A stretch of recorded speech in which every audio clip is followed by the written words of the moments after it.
आज का हमारा टॉपिक होगा about cases of tension. Last lecture के अंदर जो हमने ऑनलाइन लेक्चर डिस्कस किया था, उस ऑनलाइन लेक्चर के अंदर हम लोगों ने टेंशन स्ट्रिंग का बेसिक कॉन्सेप्ट पढ़ लिया था कि स्ट्रिंग के अंदर अगर कोई फोर्स जनरेट होती है तो उसको हम टेंशन फोर्स कहते हैं। और उस टेंशन फोर्स के हमने 2 से 3 पॉइंट हमने लिखे थे कि उसका जो मैग्नीट्यूड होगा वो all around the string same रहेगा, जबकि डायरेक्शन जो है वो उसकी हाफ ऑफ द स्ट्रिंग में अपोजिट होगी। और अब केसेस के बारे में बात कर लेते हैं। वहां पर हमने जनरल केसेस के जस्ट फार्मूलाज लिख दिए थे, जहां पर हम उसको डिटेल में समझेंगे। केसेस क्या है? पहला केस है आपके पास when two objects the body hang vertically.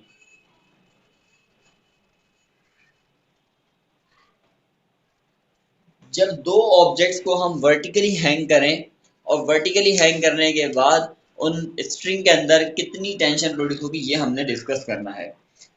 पहले हम फिगर को अच्छी तरह समझेंगे। जब फिगर हम समझ में आ जाएगी तो हम उससे अपनी डेरिवेशन को बहुत आसानी से कर सकेंगे। देखिए, हमारे पास एक पुली है और ये जो पुली है वो एक सीलिंग ऑफ द वॉल या वॉल के साथ हमने जो है उसको कनेक्ट कर दिया। ठीक है, ये पुली जो है वो आपकी कनेक्ट हो गई इस वॉल के साथ।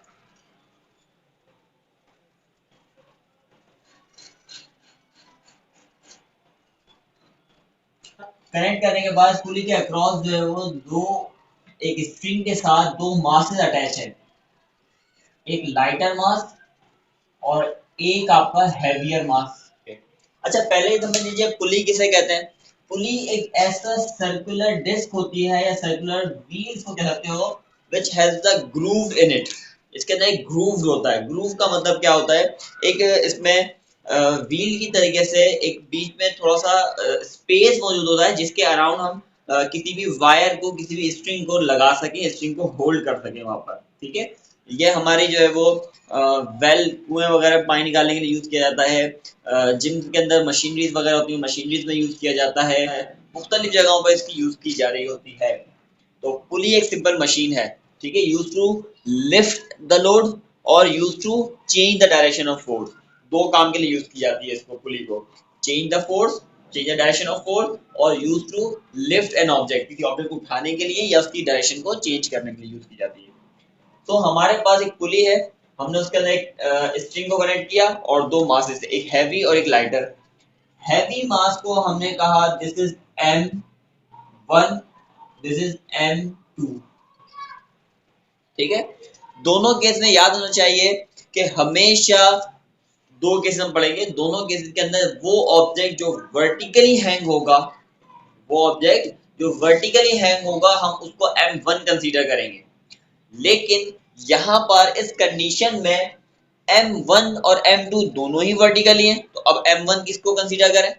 तो फिर हम ये कहेंगे जो हैवी ऑब्जेक्ट होगा उसको हम M1 कंसीडर करेंगे, जो लाइटर ऑब्जेक्ट होगा उसको हम M2 कंसीडर करेंगे। ठीक है, तो M यहाँ पे मेंशन भी कर लीजिए कि M1 must be greater greater than M2।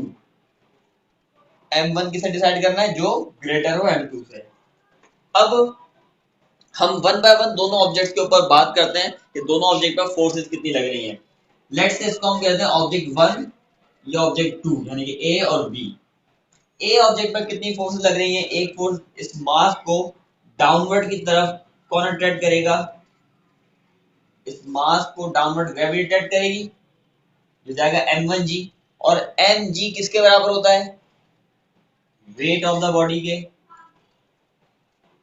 और अगर ये मास 1 है तो वेट भी इसका 1 होगा, W1। ये तो हुआ action, action of the block, block का एक्शन हुआ। रिएक्शन कहां पर होगा? अगेंस्ट डायरेक्शन में। और वो रिएक्शन फोर्स अपोजिट डायरेक्शन में होगी, मगर कहां पर स्टोर होगी? वो इस स्ट्रिंग के ऊपर अप्लाई होगी। जब स्ट्रिंग में अप्लाई होगी, और हम कह रहे हैं, हमने पहले ही पढ़ा कि जब कोई फोर्स स्ट्रिंग में प्रोड्यूस हो या स्ट्रिंग के ऊपर लगे, उसको हम क्या कहते हैं? Tension force. तो इस स्ट्रिंग में जो रिएक्शन फोर्स प्रोड्यूस होगी वो टेंशन फोर्स होगी। ठीक है, इस वक्त इसमें यही दो फोर्सेस लग रही हैं और उसके अलावा कोई फोर्स नहीं नजर आ रही। अब बात करते हैं सेकंड बॉडी की। सेकंड बॉडी पर भी यही सेम कंडीशन होगी, एक फोर्स लगी उसकी ग्रेविटी ने के मास को यानी कि m2 को ग्रेविटी ने डाउनवर्ड अट्रैक्ट किया, that m2 will become w2 यानी कि weight of the second body. ठीक है, अच्छा ये अगर एक्शन हुआ तो अगेन सिमिलर जैसे यहाँ रिएक्शन हुआ था, रिएक्शन अपवर्ड की तरफ होगा। और वो रिएक्शन कहाँ पर स्टोर हो रहा है, टेंशन स्ट्रिंग के अंदर। स्ट्रिंग में स्टोर होने वाले फोर्स को हम टेंशन कहते हैं, इसलिए यहाँ भी टेंशन कहा। ठीक है, अच्छा अब यहाँ पर हमने वैल्यू तो पुट कर दी, टेंशन फोर्स जनरेट हो गई और W1 हो गया, W2 हो गया, इसके अलावा और कोई फोर्स नहीं लग रहे हैं यहाँ पर। यहाँ पर एक ऑब्जेक्ट हैवी है, एक ऑब्जेक्ट लाइटर है। हैवी ऑब्जेक्ट लाइटर ऑब्जेक्ट को जो है वो अपनी तरफ अट्रैक्ट करेगा या नहीं करेगा? ऑब्वियसली अट्रैक्ट करेगा। जो हैवियर ऑब्जेक्ट होगा वो इस लाइटर ऑब्जेक्ट को अपनी तरफ खींचेगा और हैवी ऑब्जेक्ट नीचे जाएगा, लाइटर ऑब्जेक्ट अपवर्ड की तरफ मूव करेगा। ठीक है, अगर ये डाउनवर्ड मूव कर रहा है, ये स्मॉलर बॉडी अपवर्ड मूव कर रही है, इट मींस कि इसमें मूवमेंट हो रही है, मोशन हो रहा है और इसमें एक्सेलरेशन प्रोड्यूस हो रही है। ठीक है, तो एक्सेलरेशन जो प्रोड्यूस होगी वो भी हमने यहाँ पे लिख देते हैं कि भाई एक्सेलरेशन प्रोड्यूस हो रही है। अच्छा, जितनी एक्सेलरेशन यानी कि जितनी स्पीड के साथ, जितनी एक्सेलरेशन के साथ बॉडी वन नीचे की तरफ जाएगी, डेफिनेटली बॉडी टू भी जो है वो उतनी ही एक्सेलरेशन से ऊपर की तरफ जाएगी। ऐसे ही होगा ना, मैं एक रस्सी के जरिए हमने दो ऑब्जेक्ट्स को कनेक्ट कर दिया, मैं पहले वाले ऑब्जेक्ट को खींच रहा हूँ किसी स्पीड से, डेफिनेटली अगर पहले ऑब्जेक्ट को खींच रहा हूँ या उस पर कोई फोर्स लगा रहा हूँ तो उस स्ट्रिंग से वो दूसरे ऑब्जेक्ट भी कनेक्ट है, तो दूसरा ऑब्जेक्ट भी उसी स्पीड से मूव करेगा। जैसे ट्रेन है, जितनी स्पीड से ट्रेन का इंजन मूव करेगा उतनी स्पीड से उससे कनेक्टेड जितने भी जो है वो पीछे बोगीज है वो उसी हिसाब से कनेक्ट मतलब उसी स्पीड से मूव होंगी।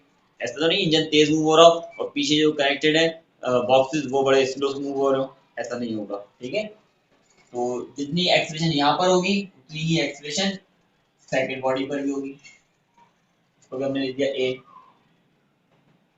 ठीक है, अच्छा यहाँ पर दोनों जगह पर एक्सलेशन भी प्रोड्यूस हो रही है और टेंशन भी प्रोड्यूस हो रही है। जरा गौर से देखिए, मैंने ना टेंशन पे 1 2 लिखा ना एक्सलेशन पे 1 2 लिखा। क्यों नहीं लिखा? इसीलिए नहीं लिखा क्योंकि हमें मालूम है एक्सप्रेशन, तो मैंने समझा दिया आपको कि एक्सप्रेशन दोनों जगह सेम होगी, इसलिए 1 2 लिखने की जरूरत नहीं है, एक ही वैल्यू है। टेंशन पर 1 2 इसलिए नहीं लिखा क्योंकि मैं लास्ट लेक्चर में बता चुका हूँ, has same magnitude in all the string. पूरी स्ट्रिंग के अंदर उसका जो मैग्नीट्यूड है वो क्या होगा, सेम होगा, कम या ज्यादा नहीं होता।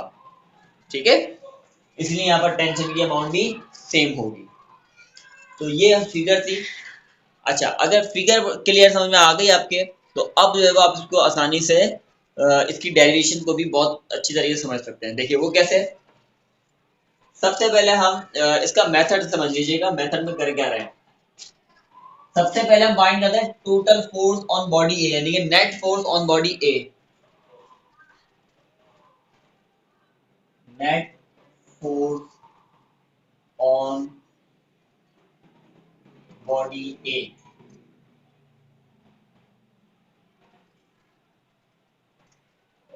ठीक है, बॉडी ए पर नेट फोर्स फाइंड कर रहे हैं, कितनी फोर्स लग रही है। देखिए दो फोर्स लग रही है, एक वेट और एक टेंशन।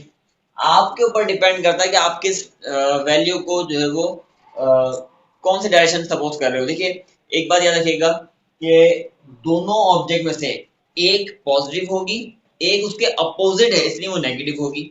अब किसको पॉजिटिव कंसीडर करें, किसको नेगेटिव कंसीडर करें, ये आप पर डिपेंड करता है। और ये कैसे डिपेंड करेगा आप पर कि वो ऑब्जेक्ट, वो डायरेक्शन जो कि हैवी हो, क्या हो, हैवी हो, वो फोर्स ज्यादा वाली फोर्स हो उसको हम पॉजिटिव कंसीडर करेंगे, और वो फोर्स जो कह रहे हैं कि उसके अपोजिट है या हल्की है उसको हम नेगेटिव कंसीडर कर लेते हैं। ठीक है, कैसे जैसे मतलब यहाँ पर इस ब्लॉक को अगर हम देखें तो ब्लॉक कहाँ मूव कर रहा है, अपवर्ड या डाउनवर्ड? Obviously downward. जब ये ब्लॉक डाउनवर्ड मूव कर रहा है तो डाउनवर्ड वाली फोर्स कौन सी है, वेट फोर्स। इसका मतलब ये हुआ कि यहां पर वेट ज्यादा हुआ, weight one is greater than tension. Tension कम हुई। भाई जो फोर्स ज्यादा होती है ना, पढ़ चुके हैं अनबैलेंस फोर्स में, जिस फोर्स की जो है वो मैग्नीट्यूड ज्यादा होता है, बॉडी उसी डायरेक्शन में मूव कर जाती है। तो वेट वन ज्यादा है तभी तो नीचे मूव कर रही है एज कम्पेयर टू टेंशन। अगर दोनों बैलेंस होते, बराबर होते, तो बॉडी ना ऊपर जाती ना नीचे जाती, एक ही स्टेशनरी कंडीशन में रुकी रहती। ठीक है, तो यहाँ पे समझ में आया कि weight one is greater than tension, तो इसलिए हम वेट को पॉजिटिव लेंगे और टेंशन को नेगेटिव कंसीडर करेंगे। तो हम यहाँ कह लेते हैं कि बॉडी पर दो फोर्स लग रही है, एक वेट की, इसको हमने W1 कहा, और W1 बराबर होता है M1G के। W1 किसके बराबर है? M1G के। नंबर टू फोर्स जो लग रही है दैट इज टेंशन T। ठीक है, अच्छा नेट फोर्स कितनी होगी? नेट फोर्स का मतलब होता है total force, sum of all force. तो यहाँ पे लिख लीजिए sum of all forces is equal to, कितनी फोर्स है, सम कर रहे हैं ना, सम का मतलब प्लस, ये हमने किया प्लस। कितनी फोर्स लग रही है? दो, एक वेट ऑफ द बॉडी और एक टेंशन।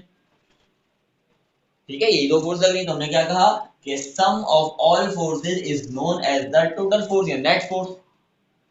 अच्छा ये टोटल फोर्स किसके ऊपर है? बॉडी ए पर, तो इसको मैं एफ ए लिख सकता हूँ। अच्छा एफ ए नहीं लिख रहा तो एफ वन लिख लेता हूँ, इसको हमने वन कंसीडर किया, एफ वन ले लेता हूँ। Total force on body A one. अब इसकी वैल्यू पुट कर लें। अच्छा यहाँ पर हमने क्या किया, जो हैवी ऑब्जेक्ट था उसको पॉजिटिव, जो लाइटर ऑब्जेक्ट था उसको हमने लिया नेगेटिव। होप कि ये पॉइंट क्लियर हुआ होगा। अब वैल्यू पुट करें, F is equal to Newton second law, F is equal to M A, और एक्सप्रेशन जो है वो एम वन ए हो जाएगी। मास वन में कितनी एक्सप्रेशन हो रही है, इज इक्वल टू वेट की वैल्यू क्या है? m1g plus minus minus T. ठीक है, तो ये आपके पास इक्वेशन नंबर वन कहलाएगी।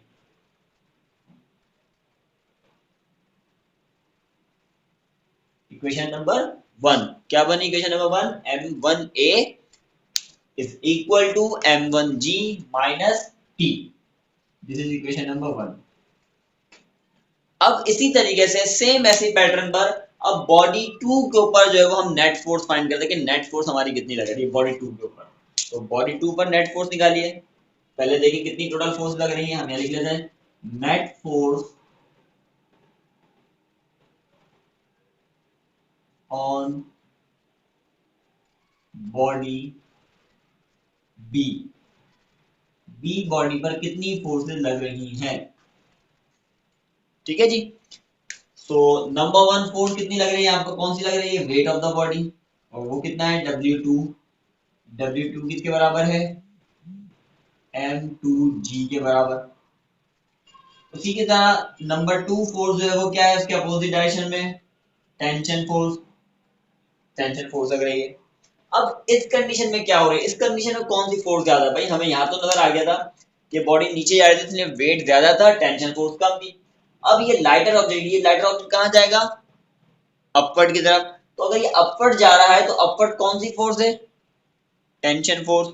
इसका मतलब हुआ टेंशन फोर्स ज्यादा है as compare to weight two के। तो यहां पर मैं ये ऐसे लिख सकता हूं कि भाई tension force is greater than weight to.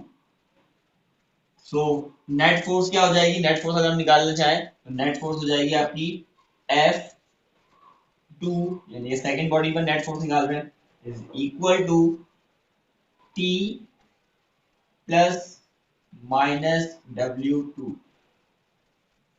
ठीक है, दो फोर्स लग रही हैं, दोनों को सम कर लिया, टी प्लस डब्ल्यू। लेकिन यहां पर टी ग्रेटर था तो इसलिए टी को प्लस में लिया, और वेट लाइटर था, W2 लाइटर था, इसलिए हमने उसको माइनस में लिया। ठीक है, अब इसकी वैल्यू पुट करते हैं, वही सिमिलर काम किया जो हमने वन में किया। F2, F2 is equal to M2A is equal to tension plus minus minus W2 की वैल्यू M2G। ठीक है जी, तो ये हो जाएगी आपकी इक्वेशन नंबर टू। इसको हम इक्वेशन नंबर टू कह रहे हैं।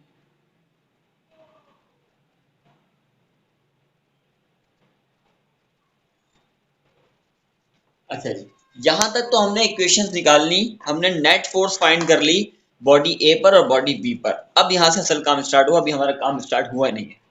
देखिए कर क्यों रहे हैं हम ये सारी इक्वेशन, ताकि हम ये दो चीजें फाइंड कर सकें, एक्सीलरेशन और टेंशन का फॉर्मूला हमें चाहिए, टेंशन दो चीजें मालूम करनी है। भाई हमने अगर एक वैल्यूज निकालनी है, ये इक्वेशन 1 इक्वेशन 2, क्या इससे हम नहीं निकाल सकते? बिल्कुल नहीं निकाल सकते। क्यों नहीं निकाल सकते? क्योंकि अगर मैं इक्वेशन 1 को देखूं तो इक्वेशन 1 में मास चले मुझे मालूम होगा, ग्रेविटी मुझे मालूम होगी, एक्सेलरेशन और टेंशन दोनों ही फैक्टर मुझे मालूम नहीं है। यहाँ पे देख लीजिए, यहाँ पर भी एक्सेलरेशन टेंशन आ रही है, ये दोनों ही फैक्टर मुझे मालूम नहीं है।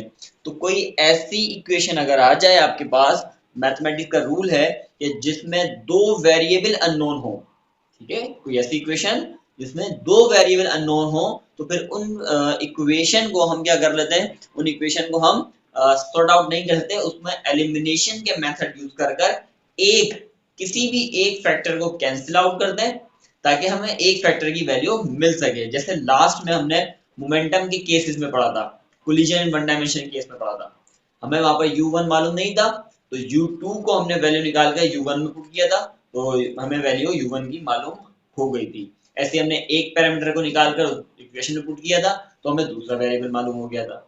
सिमिलरली यहाँ पर भी आपने ये करना है। इन दो इक्वेशन हमारे पास मेजर इक्वेशन बन चुकी हैं, इन इक्वेशन का यूज करना है, और यूज करने के साथ साथ हमें एक्सीलरेशन टेंशन फाइंड करनी है। अब इसका तरीका देख लीजिए करते कैसे हैं। भाई अब मुझे समझ में नहीं आ रहा मैं क्या करूं, कैसे करूं, तो एक काम करें, इक्वेशन को जरा गौर से देखें। इक्वेशन को गौर से देखने के बाद में सिंपल मैथमेटिक्स के रूल लगाकर पता लग जाएगा करना क्या है। मुझे एक वक्त में टेंशन को कैंसिल करना है, जब टेंशन कैंसिल करूंगा तो एक्सेलरेशन मालूम हो जाएगी, एक्सेलरेशन को कैंसिल करूंगा तो टेंशन मालूम हो जाएगी। तो जरा इसमें देखिए, एक्सेलरेशन क्या कर रहा है, मास के साथ मल्टीप्लाई, यहां पर भी एक्सेलरेशन क्या कर रहा है, मल्टीप्लाई, यहां पर ये वेरिएबल क्या कर रहा है, माइनस इस फैक्टर से, यहां पर टेंशन क्या कर रहा है इस फैक्टर से, माइनस। जब कभी भी किसी वेरिएबल को कैंसिल करना होता है ना इक्वेशन में, किसी भी वेरिएबल को इक्वेशन में कैंसिल करना होता है, तो उन दो इक्वेशंस को आपस में जो एक्चुअल वैल्यू या वेरिएबल परफॉर्म कर रहा है फंक्शन, उसका अपोजिट फंक्शन कर देते हैं। जैसे कि अगर कोई फंक्शन प्लस हो रहा है तो आप माइनस कर दीजिए, इक्वेशन कैंसिल हो जाएगी, मतलब वो फैक्टर जो है वो कैंसिल हो जाएगा। अगर वो मल्टीप्लाई कर रहा है आप डिवाइड कर दें, अगर वो डिवाइड कर रहा है आप मल्टीप्लाई कर दें, अगर वो माइनस पहले से कर रहा है आप प्लस कर दें। ठीक है, तो अपोजिट फंक्शन करोगे तो एक दूसरे को कैंसिल आउट कर देंगे। अब यहाँ पर केयरफुली हमने देखा कि हमें टेंशन पहले कैंसिल करते हैं, एक्सप्रेशन मालूम करते हैं पहले। तो टेंशन कैंसिल करने के लिए टेंशन क्या कर रहे हैं पहले, माइनस, यहाँ टेंशन क्या कर रही है, माइनस। तो दो इक्वेशन में अगर टेंशन माइनस कर रही है तो इसका अपोजिट हम कर सकते हैं, बिल्कुल कर सकते हैं। अपोजिट क्या, प्लस। तो ऐड कर दें दोनों इक्वेशन को, बिल्कुल दोनों इक्वेशन को ऐड कर दें, आपको एक्सेलरेशन की वैल्यू मिल जाएगी। सो स्टार्ट करते हैं हम इसको सॉल्व करना।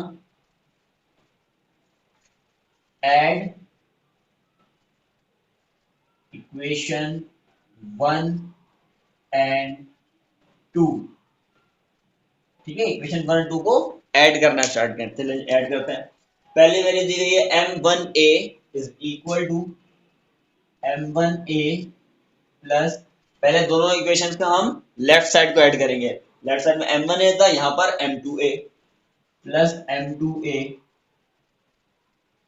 इज इक्वल टू, अब राइट साइड को ऐड करें, यहाँ पर राइट साइड में क्या है, m1g माइनस टी, मिल जाएगा m1g माइनस का t, ठीक है, प्लस करना है किसके साथ, t minus, plus t minus m2g, ठीक है, हमने दोनों वैल्यूज को ऐड कर दिया।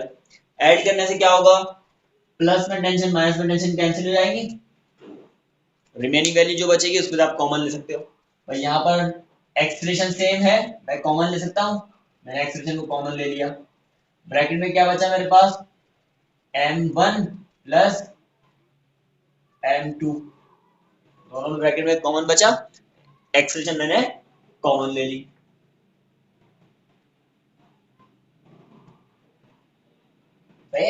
इज इक्वल टू किसके बराबर होगा, यहाँ पर कैंसिल हो चुकी है। ग्रेविटी जी और जी कॉमन आ रहा है, मैं जी को कॉमन ले लेता हूँ। यहाँ पर वैल्यू क्या बची मेरे पास, m1 minus m2 multiply by G. G मैंने कॉमन ले लिया यहाँ पर। अच्छा हमें क्या चाहिए, एक्सेलरेशन। एक्सेलरेशन चाहिए तो एक्सेलरेशन को मैं सेपरेट करना पड़ेगा। यहाँ पर एक्सेलरेशन से ये ब्रैकेट पूरा मल्टीप्लाई कर रहा है, इक्वल टू शिफ्ट करेंगे तो डिवाइड, ये जाएगा a is equal to m1 minus m2 मेन divide by m1 plus m2 into gravity. तो ये जो है वो आपका फॉर्मूला होगा फॉर एक्सेलरेशन। ठीक है, तो यहाँ पे हमने एक्सेलरेशन फाइंड कर ली, बहुत सिंपल तरीका था। हमने देखा माइनस हो रहा था, हमने ऐड कर दिया। सही है। अब दूसरा फैक्टर करते हैं। दूसरे फैक्टर में क्या करना है, हमें एक्सेलरेशन कैंसिल करेंगे तो टेंशन मिल जाएगी। चलें एक्सेलरेशन कैंसिल करते हैं। एक्सेलरेशन क्या कर रहा है यहाँ पर, m1 से मल्टीप्लाई, यहाँ पर भी मल्टीप्लाई। तो मल्टीप्लाई का अपोजिट क्या होता है, डिवाइड। हम इक्वेशन को डिवाइड कर लेते हैं। Divide equation 1 and 2। Equation 1 2 divide कर लीजिए। मैं इक्वेशन 1 2 डिवाइड करें तो पहले इक्वेशन 1 देखते हैं। m1a is equal to m1g minus का t, डिवाइड करेंगे। सेकेंड इक्वेशन क्या है, m2a divide by t minus m2g। ठीक है, दोनों के साथ हमने एक्सेशन से एक्सेशन कैंसिल हो जाएगा। यहाँ पर ये ग्रेविटी या t कैंसिल नहीं हो सकता, क्योंकि ये पहले आपस में प्लस हो रहे हैं या माइनस हो रहे हैं, उसके बाद डिवाइड हो रहे हैं। तो हम इसको डायरेक्टली कैंसिल आउट नहीं कर सकते, क्योंकि ये t जो है वो डायरेक्टली नीचे कनेक्टेड नहीं है, बल्कि t पहले इस वैल्यू से कनेक्टेड है। ठीक है, देखो कैसे है। मैं एक एग्जाम्पल देता हूँ आपको कि हम अगर 5 प्लस या -7 करें, ठीक है, और नीचे जो है वो 7 माइनस 5 करें और फिर इसका आंसर निकालें। अगर आप कहेंगे सर बल्कि इसको थोड़ा चेंज करते हैं, ये वैल्यू अलग अलग है ना, इसको अलग अलग कर लेते हैं, इसको कर लेते हैं हम 15। सही है, 15 में से 5 माइनस 7 माइनस करें तो हमें वैल्यू कितनी आती है, ये हो जाएगी आपके पास 8। यहाँ से डिवाइड करें तो आपको आना है 2, आंसर आएगा 4। ठीक है, जो एक्चुअल तरीका है सॉल्यूशन करने का, उसका आंसर क्या आएगा, राइट आंसर हमारा 4। लेकिन अगर इसको आपने ऐसे सॉल्व कर दिया, आपने कहा भाई सिमिलर तो है, हम इसको 7 से 7 कैंसिल कर देते हैं, फिर क्या बचा आपका 15/5, और इसको डिवाइड करें तो आंसर क्या आएगा 3। तो आंसर 4 राइट हुआ या 3 राइट हुआ, 4 आंसर राइट होगा। 4 आंसर क्यों राइट होगा, क्योंकि यही एक्चुअल मेथड है, पहले हम इनको आपस में सॉल्व करेंगे, फिर बाद में डिवाइड या मल्टीप्लाई करेंगे। तो डायरेक्ट कैंसिल आउट नहीं कर सकते। Got it. उसके बाद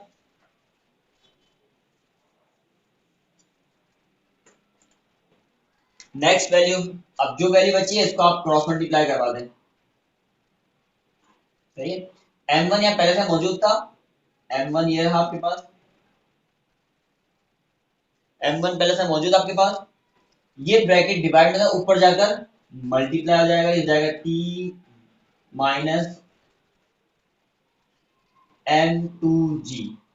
ठीक है, ये ब्रैकेट आपके पास पहले से मौजूद है, m1g minus t, m2 divide में था, वहां जाकर मल्टीप्लाई हो जाएगा, मल्टीप्लाई होकर ये जाएगा m2। ठीक है बेटा, अब ब्रैकेट ओपन कर लीजिए, m1 को मल्टीप्लाई कीजिए t से, ये जाएगा m1t माइनस m1 को मल्टीप्लाई करें तो m1 m2g।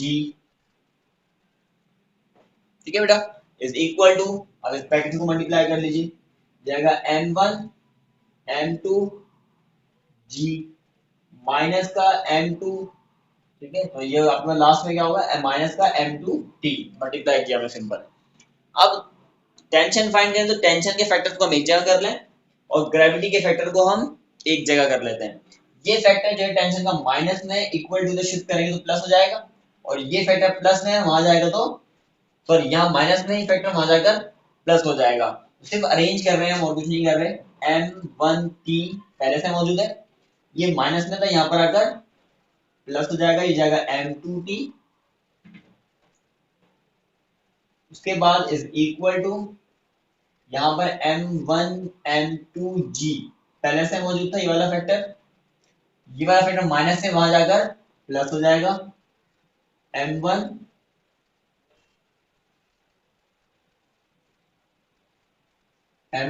m2 इंटू जी। सही है। अब कॉमन लीजिए और आंसर आ गया आपका, सिंपल टी आपने कॉमन लिया, ब्रैकेट में क्या बचेगा, m1 plus m2 is equal to, ये दोनों वैल्यूज मतलब सेम है, एक दफा m1 m2g है, दूसरी दफा m2 1 प्लस 1 टू टाइम्स हो जाएगा, टू, सॉरी टू टाइम्स हो गया m1 m2 इंटू जी। अब इसके बाद क्या कर सकते हैं, m1 प्लस m2 मल्टीप्लाई के फैक्टर में वहां जाकर डिवाइड हो जाएगा, ये हो जाएगा t is equal to 2 m1 m2g divided by m1 plus m2 multiply था, वहां जाकर डिवाइड हो जाएगा, हो जाएगा m1 plus m2। So this is the final answer of the tension in the string when the both objects hang vertically। जब दोनों object vertically hang हो तो उस कंडीशन में हमारे पास जो टेंशन प्रोड्यूस होगी स्ट्रिंग के अंदर वो इसके बराबर होगी। सही। तो ये जो हमने आज का टॉपिक डिस्कस किया है, ये टेंशन का केस नंबर 1 है और इसमें दोनों ऑब्जेक्ट को वर्टिकली हैंग किया गया था। सही। इसके बाद सेकंड जो आपका टॉपिक है या सेकंड केस भी इसका होता है, उस केस के अंदर जो है वो हम मतलब उसकी भी डेरिवेशन करेंगे और वो केस होगा कि एक ऑब्जेक्ट वर्टिकली हैंग हो और एक ऑब्जेक्ट जो है वो हॉरिजॉन्टल सरफेस पर रखा गया हो और वो फिर जो है वो ड्रैग हो रहा हो, तो उसमें सिर्फ फोर्सेस की कुछ वैल्यूज चेंज हो जाएंगी, बाकी तकरीबन डेरिवेशन यही सेम होती है। इसी तरीके से तकरीबन फैक्टर प्रोसेस यही होगा कि forces on body A, force on body B find करना है, फिर उनको सॉल्यूशन करेंगे तो हमें एक्सेलरेशन और टेंशन की वैल्यूज मिल जाएंगी। तो आज के लिए हम इतना ही रखते हैं लेक्चर को, केस नंबर 1 में। इसमें कोई क्वेश्चन हो तो आप पूछ सकते हैं और केस 2 जो है वो हम इंशाल्लाह नेक्स्ट लेक्चर में डिस्कस करेंगे। ठीक है। तो जब तक आप उसको नोट कर लीजिए और कोई क्वेश्चन हो तो आप लोग पूछ सकते हैं।